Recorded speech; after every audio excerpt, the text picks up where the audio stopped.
क्या तमिलनाडु इंडिया का हिस्सा नहीं है? क्या डीएमके सरकार भाषा के आधार पर राजनीति कर रही है? आखिर क्यों हो रहा है हिंदी बोलने पर इतना विवाद? चलिए जानते हैं। तो ये विवाद केंद्र सरकार द्वारा लाई गई 2020 की शिक्षा नीति से शुरू हुआ। इस नीति से भारत के हर राज्यों के स्कूलों के अंदर बच्चों को 3 भाषाएं सिखाई जाएंगी, जिसमें इंग्लिश, क्षेत्रीय भाषा और प्रांतीय भाषा, जो आसपास के राज्यों में व्यापार करने में सहायक हो। जब तमिलनाडु सरकार ने यह नई शिक्षा नीति को तमिल में लागू करने से मना किया तो यह विवाद और बढ़ गया। तमिलनाडु सरकार का मानना था कि यदि हम इस शिक्षा नीति को लागू कर दें तो तमिलनाडु शिक्षा स्तर में 2000 साल और पीछे चला जाएगा, जिस पर हमारे शिक्षा मंत्री धर्मेंद्र प्रधान कहते हैं कि एनईपी में उल्लेखित 3 भाषा की नीति साल 1968 से देश की शिक्षा नीति की रीढ़ है। लेकिन दुर्भाग्य यह है कि देश की प्रगतिशील शिक्षा नीति में शामिल होते हुए भी तमिलनाडु ने इसे कभी लागू नहीं किया, जिस वजह से स्कूलों में भारतीय शिक्षाओं और भारतीय भाषाओं की शिक्षा में गिरावट आई है। तमिलनाडु देश के संविधान के खिलाफ जा रहा है और अगर वह यह नीति नहीं लागू करेंगे तो उन्हें 2000 करोड़ की मदद नहीं मिलेगी, जिस पर तमिलनाडु मुख्यमंत्री एमके स्टालिन ने कहा यदि वो हमें 10,000 करोड़ भी दे तो भी हम नई शिक्षा नीति को अपने शिक्षा संस्थानों में नहीं जोड़ेंगे। परंतु यह मुद्दा अभी का नहीं है।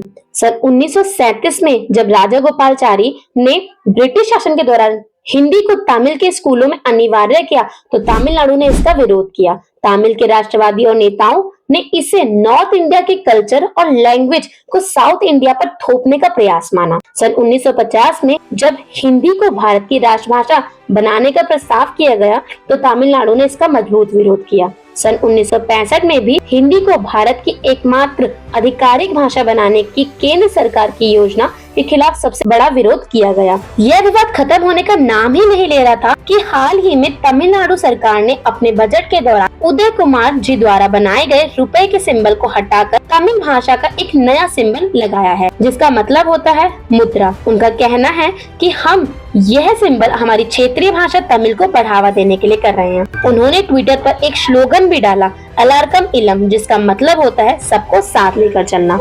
इस पर विरोधी दल का कहना है कि तमिल दुनिया की सबसे पुरानी भाषाओं में से एक है, जिसका समृद्ध साहित्य और सांस्कृतिक इतिहास है। पर तमिल लोगों को डर है कि हिंदी को प्रमुख बनाने से हिंदी भाषी राज्यों को सरकारी नौकरियों और प्रशासन में अधिक लाभ होगा। पर इसका अर्थ यह नहीं कि तमिल को भारतीय एकता के साथ ना जोड़कर अलग एक क्षेत्रीय पहचान दी जाए, जिस पर एमके स्टालिन जी कहते हैं भारत के संविधान की 8वीं अनुसूची में 22 राज्य भाषा है, जिनमें से एक तमिल भी है, एवं अनुच्छेद 345 और 47 भारत के राज्यों को यह भी स्वतंत्रता देता है कि वह अपनी राज्य भाषा का उपयोग आधिकारिक कार्यों में भी कर सकते हैं तथा भारतीय करेंसी पर भी 15 भाषाएं लिखी हैं। तो ये असावधानी तो नहीं, हम केवल अपनी संस्कृति एवं भाषा को बढ़ावा दे रहे हैं ताकि वो लुप्त ना हो जाए। ये विवाद इतना बढ़ गया है कि तमिलनाडु की आम जनता हिंदी बोलने वाली जनता पर आक्रमण कर रही है।